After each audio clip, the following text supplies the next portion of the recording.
의학의 역사를 보면요, 대부분은 조금씩 점진적으로 발전해 나가잖아요?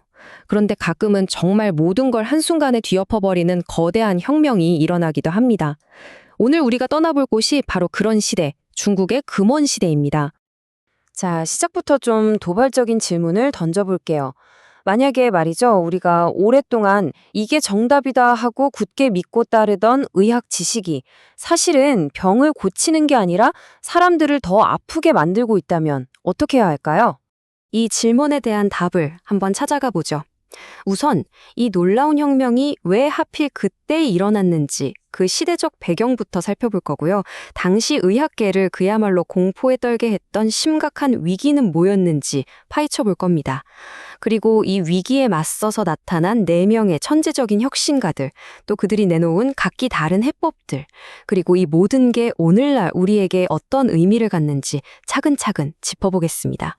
네, 우리의 이야기는 바로 중국의 금원 시대에서 시작됩니다. 이 시기는요, 사회적으로나 지성적으로 엄청난 격변기였어요. 바로 이런 혼란이 역설적으로 의학계의 새로운 바람, 즉 르네상스를 불러올 완벽한 토양이 되어주었습니다. 당시 의사들은 그냥 옛날 책에 쓰여 있다고 해서 무작정 따르지 않았어요. 대신 아주 날카로운 눈으로 현실을 다시 보기 시작했죠. 그리고 그들의 눈에 딱 포착된 게 있었습니다. 바로 너무나 널리 쓰이던 한 가지 치료법이 낳고 있는 끔찍한 부작용들이었죠. 자, 그렇다면 이 어마어마한 혁명을 촉발시킨 그 문제라는 게 대체 뭐였을까요? 그 중심에는요, 당시 의학계를 꽉 잡고 있던 단 하나의 의학 지침서가 있었습니다. 이야기는 그 이전 시대인 송나라로 거슬러 올라가는데요.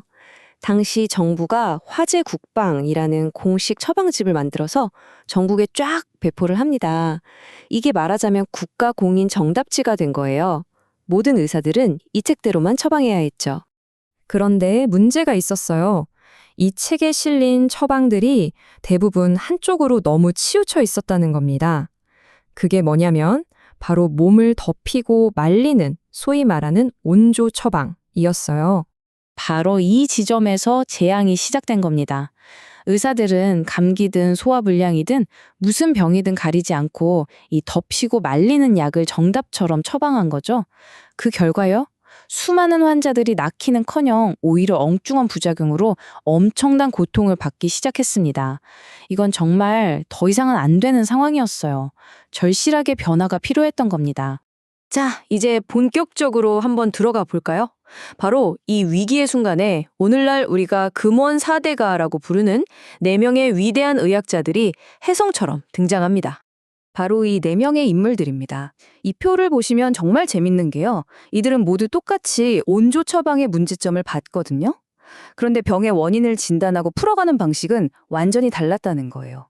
각자 자신만의 독창적인 학파를 만들면서 의학계에 완전히 새로운 길을 열어줬죠.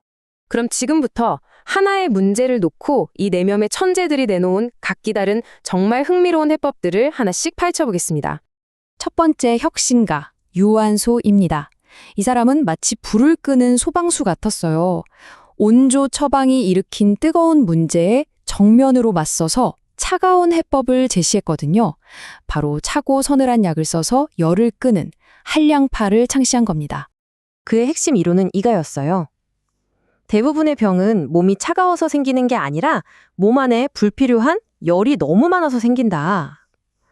그러니까 환자에게 필요한 건 몸을 더 덮이는 약이 절대 아니라고 주장한 거죠. 다음은 장종정입니다. 이 사람은 좀 더 과감하고 공격적인 접근법을 취했어요. 그의 학파는 이름부터가 공합파입니다. 공격해서 무너뜨린다는 뜻이죠.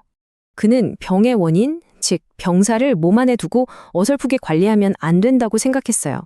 땀을 내든 토하게 만들든 설사를 시키든 쓸 수 있는 모든 수단을 동원해서 병의 근원을 몸 밖으로 완전히 쫓아내야 한다고 주장했죠. 정말 장군 같은 과감한 발상이었어요.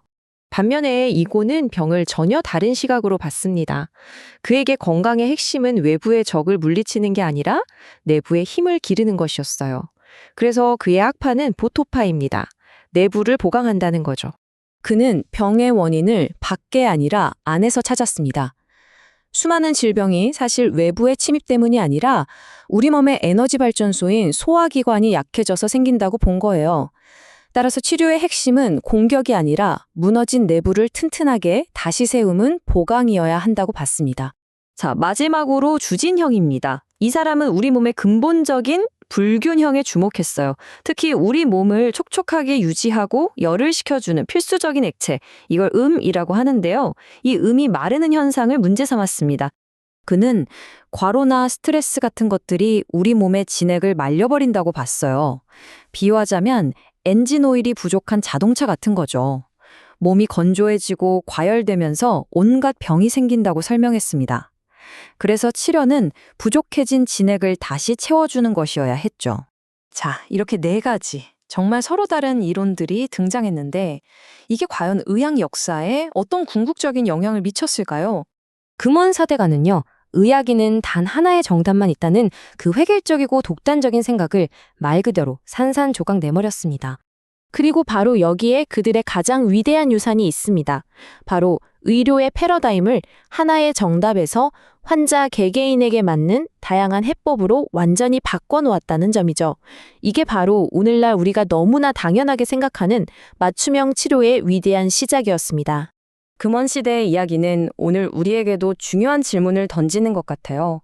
지금 우리가 절대적인 진리라고 믿는 의학적 상식들 중에서도 혹시 미래의 의사들이 봤을 때 코웃음칠 오늘날의 화제 곡방은 과연 없을까요?